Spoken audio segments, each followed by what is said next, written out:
Amai. Yeah. Andiri amabudezwa. Chicha kunza pano. Andiri amabudezwa. Mauya ni damdziko renyu nderei. Daidzisai handisi kunzwa. Ukaugwa zvinombonimirira zvakanaka. Ndakamitiswawo baba zvavasi kuda mwana vakabva vatoenda kunze kwenyika saka handinana kwekugara izvezvi ndiri ndega. Saka ndanga ndichikumbirawo kuti kana munewo zvamunokwanisa kundipawo zvokuti nhumbu ibve handisi kuida ndikwanise kuendererawo neupenyu hwangu zvakanaka. Andiri yakubabudezwa, andiri yakubabudezwa, andiri yakubabudezwa. Mfano kamuri. Vari kuda kuti ndivabvise nhumba. Ndo zvandakatumwa kubvisa nhumbu dzevanhu vasingadini. Vanomitiswa. Kubvisa nhumbu dzevanodini? Vanomitiswa. Ndida kukupai munamato wandida kukupai. Munoenda mogeza nawo mazuva matatu. Mogozodzoka pano after 5 months. Nhumbu iyo inenge yatobva zvachose. Munenge musisina nhumbu. Ndizvo kamadzimai.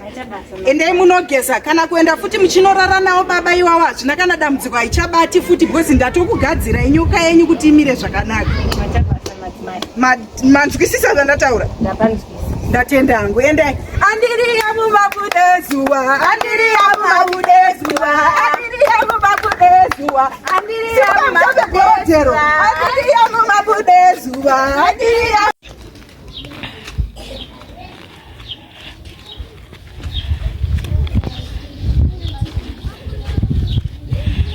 Kazwai madzimai? Madzimai. Matombo enyaya ndo zvaakandiitisa. Iye zvikumbira chiri kungokura. Haina kubva? Haina iyi. Andiri yamumabudezwa. Kuina kubva sei? Ndakanatsoshandisa mazuva matatu paya. Chinyarara. Mira ndikuisire munamato. Tiri pano parodhi. Hakuna nhumbu yandisina kubvisa munyika muno. Enda unogeza mazuva matatu. Wapedza kugeza mulebha anofa.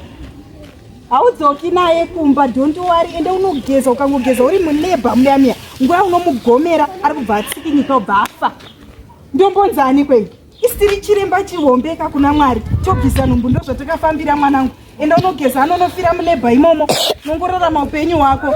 Alright.